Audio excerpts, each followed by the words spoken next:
Hello everyone, this is Sonu Rani and today I am going to talk about the process of osmosis. तो osmosis क्या होता है? osmosis एक physical process है जिसके अंदर लिविंग सिस्टम एंड उसके एनवायरनमेंट में वाटर का मूवमेंट होता है। अगर हम ओस्मोसिस को डिफाइन करें तो कैसे डिफाइन करेंगे? Osmosis is the net diffusion of water molecule from a dilute solution to the concentrated solution when the two are separated by means of a semi permeable membrane। मतलब कि एक dilute solution है and एक concentrated solution है, दोनों को हमने semi permeable membrane के से सेपरेट कर दिया है। तो ऑस्मोसिस में क्या होता है? नेट डिफ्यूजन होता है वाटर का, कहाँ से कहाँ? डाइल्यूट सॉल्यूशन से कंसनट्रेटेड सॉल्यूशन की तरफ। If the solution is separated from its pure solvent the molecule of solvent move from pure solvent to the solution. अगर हम सॉल्यूशन के अंदर एक साइड में प्योर सॉल्वेंट रखते हैं एंड दूसरी साइड में सॉल्यूशन रखते हैं तो जो मूवमेंट होता है सॉल्वेंट का वो कैसे होता है? वो प्योर सॉल्वेंट से सॉल्यूशन की तरफ होता है और इन दोनों को सॉल्वेंट और प्योर सॉल्वेंट एंड सॉल्यूशन को हम सेपरेट किसके थ्रू करते हैं? वो करते हैं हम सेमी परमिएबल मेम्ब्रेन के थ्रू। तो डिटेल में जाने से पहले हम कुछ टर्म्स देख लेते हैं, जैसे कि सॉल्यूशन क्या है, सॉल्वेंट क्या है, सोल्यूट क्या है, सेमी परमिएबल मेम्ब्रेन क्या है, डाइल्यूट सॉल्यूशन क्या है, कंसनट्रेटेड सॉल्यूशन क्या है। इससे क्या होगा कि हमारी जो अंडरस्टैंडिंग है वो बेटर हो जाएगी। तो पहले देखते हैं solvent, solute and solution. Solvent क्या होता है? Solvent is a substance that dissolve a solute. Solvent के अंदर सोल्यूट डिसॉल्व होता है। सॉल्वेंट जो होता है वो लार्ज अमाउंट में प्रेजेंट होगा as compared to solute and mainly जो मैक्सिमम टाइम सॉल्वेंट होता है वो वाटर होता है, लिक्विड लेते हैं एंड समटाइम्स हम क्या कर सकते हैं? सॉलिड गैस या सुपर क्रिटिकल फ्लूइड भी यूज़ कर सकते हैं as a solvent, but mainly क्या होता है? लिक्विड यूज़ होता है। सोल्यूट क्या है? सोल्यूट माइनर कंपोनेंट होता है सॉल्यूशन का एंड सोल्यूट क्या होता है? सॉल्वेंट के अंदर डिसॉल्व होता है। सॉल्यूशन क्या होता है? सॉल्यूशन बना हुआ होता है सॉल्वेंट प्लस सॉल्यूशन, सोल्यूट को मिला के सॉल्यूशन बनता है। ये होमोजेनियस मिक्सचर होता है टू कंपोनेंट्स का, और मोर देन टू कंपोनेंट्स भी हो सकते हैं। इस मिक्सचर में क्या होता है?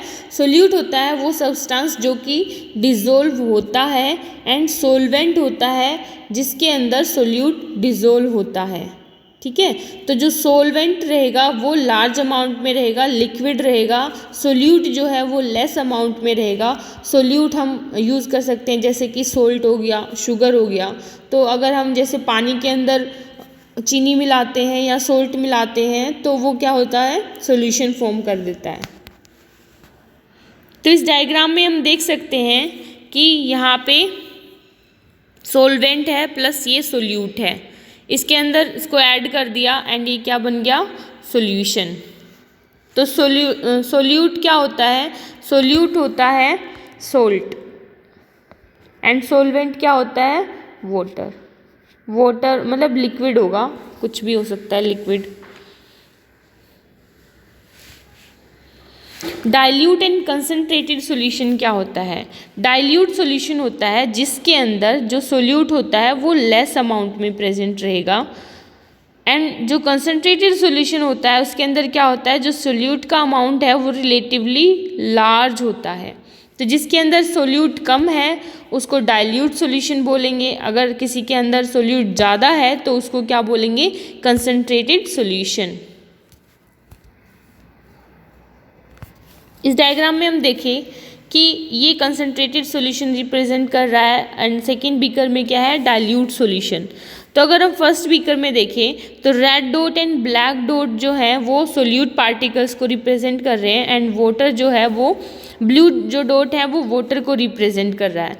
तो इस डायग्राम में हम क्लियरली देख सकते हैं कि यहाँ पे ब्लू डॉट्स कम है as compared to solute particles, red dot and black dot ज़्यादा है इसके अंदर, तो क्या होगा, सोल्ट ज़्यादा है इसके अंदर, सोल्यूट का कंसंट्रेशन ज़्यादा है, तो ये क्या होगा, कंसंट्रेटेड सॉल्यूशन।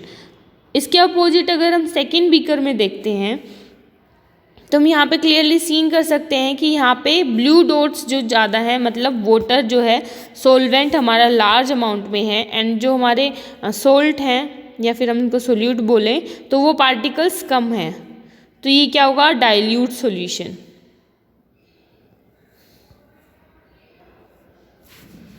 अब आता है semi permeable membrane. Semi permeable एक बायोलॉजिकल और सिंथेटिक पॉलीमेरिक मेम्ब्रेन होती है। सेमी परमिएबल हमारी प्लाज्मा मेम्ब्रेन जो होती है वो सेमी परमिएबल मेम्ब्रेन होती है।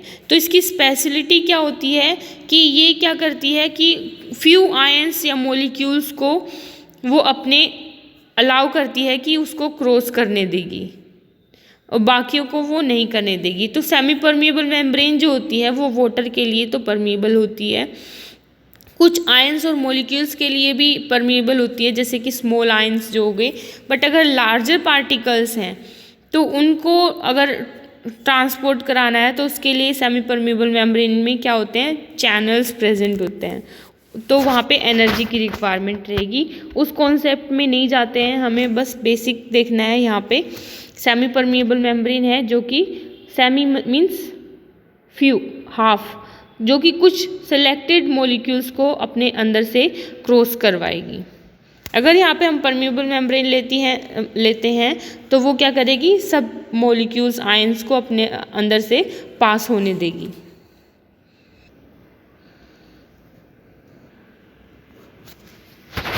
तो इस डायग्राम में देखेंगे हम, एक साइड डाइल्यूट सॉल्यूशन है, डाइल्यूट सॉल्यूशन है मतलब सोल्ट कम है, वाटर ज़्यादा अमाउंट में रहेगा। यहाँ पे कंसनट्रेटेड में क्या होता है, सोल्यूट जो होता है वो ज़्यादा अमाउंट में प्रेजेंट होता है एंड वाटर जो होता है वो कम होता है। तो यहाँ पे बीच में क्या हो गया, एक सेमी परमिएबल मेम्ब्रेन है। Semi permeable only few molecules and ions को अलाउ करती है।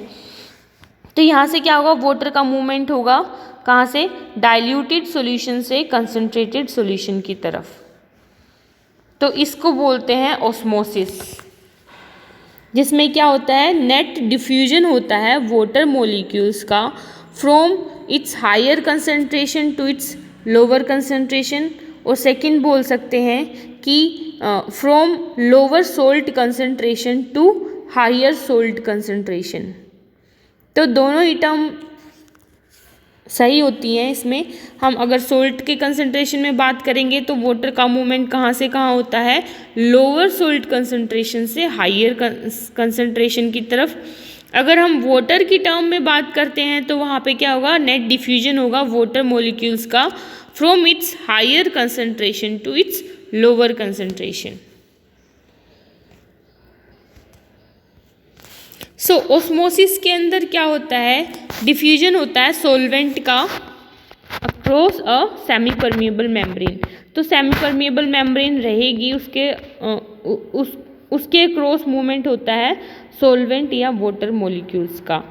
तो जो प्योर वाटर होता है, प्योर वाटर क्या होता है, जिसके अंदर कोई भी सॉल्ट एडिड नहीं होता।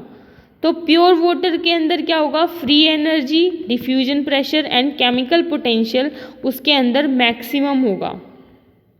बट अगर हम उस प्योर वाटर के अंदर कोई सब्सटेंस हम उसके अंदर डिज़ोल्व कर देते हैं, जैसे कि अगर हमने शुगर या कोई भी सॉल्ट ऐड कर दिया प्योर वाटर के अंदर, तो वहाँ पे क्या होगा, जो उसकी फ्री एनर्जी है वो भी डिक्रीज़ होगी और जो उसका केमिकल पोटेंशियल है या डिफ्यूजन प्रेशर है, तीनों के तीनों डिक्रीज़ हो जाएंगे। तो हम कह सकते हैं कि प्योर वाटर के अंदर ये तीनों ज़्यादा होंगे एंड जो सॉल्यूशन है, सॉल्यूशन होगा मतलब कि उसके अंदर सॉल्ट ऐड हो गया है, तो वहाँ पे क्या होगा, free energy, diffusion pressure and chemical potential तीनों के तीनों डिक्रीज़ होंगे। जैसे जैसे कंसंट्रेशन बढ़ता जाएगा तीनों डिक्रीज़ होते जाएंगे।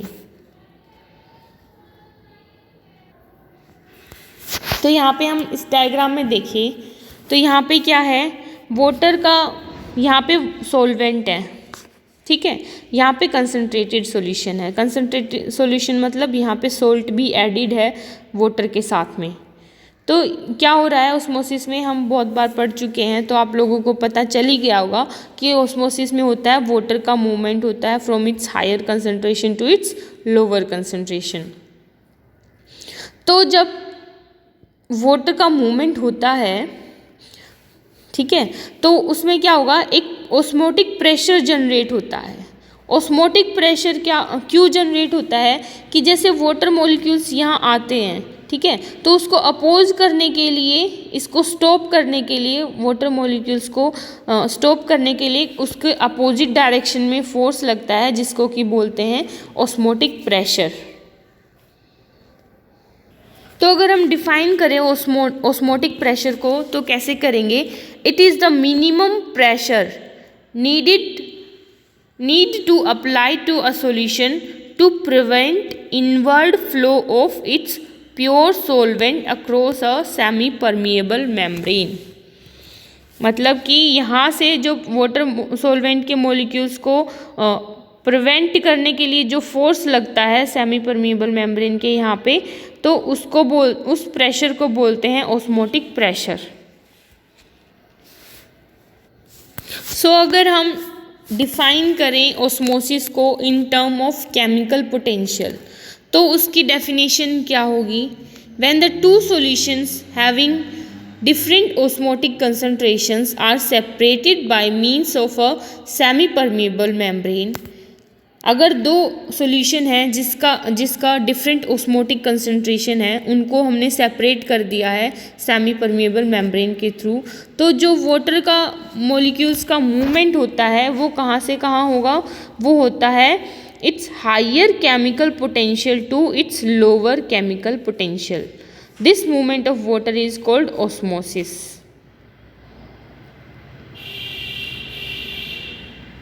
और अगर सिमिलर वे में अगर हम ऑस्मोसिस को in term of diffusion pressure की टर्म्स में अगर हम उसको डिफाइन करते हैं, तो उसकी डेफिनेशन क्या होगी, सेम टू सॉल्यूशंस रहेंगे जिनका कि ऑस्मोटिक कंसंट्रेशन डिफरेंट होता है, उनको हम सेपरेट कर देते हैं सेमी परमिएबल मेम्ब्रेन के थ्रू। तो उसमें क्या होगा, जो नेट मूवमेंट होता है वाटर मॉलिक्यूल्स का, वो कहाँ से कहाँ होगा, from its higher diffusion pressure to its lower diffusion pressure. This movement of water और सॉल्वेंट इज कॉल्ड ऑस्मोसिस। तो मैंने बोला कि यहाँ पे डिफरेंट ऑस्मोटिक कंसंट्रेशन रहेगा। डिफरेंट ऑस्मोटिक कंसंट्रेशन का मतलब क्या है कि दोनों के अंदर, दोनों सॉल्यूशन जिनको हमने सेपरेट किया है, उनके अंदर जो सोल्ट का कंसंट्रेशन रहेगा वो वेरी रहेगा, एक में कम होगा एक में ज़्यादा होगा, तभी वाटर का मूवमेंट होता है, टिल कि दोनों इक्विलिब्रियम में नहीं आ जाते। अगर इन केस हमने क्या किया कि दो सॉल्यूशंस ले लिए जिसके अंदर सेम सोल्ट कंसंट्रेशन है, सिमिलर सॉल्वेंट कंसंट्रेशन है, तो वहाँ पे क्या होगा, कोई भी नेट मूवमेंट नहीं देखने को मिलेगा। ये जो मूवमेंट होता है नेट तभी होता है जब वहाँ पे डिफरेंस होता है उनके ऑस्मोटिक कंसंट्रेशंस के अंदर।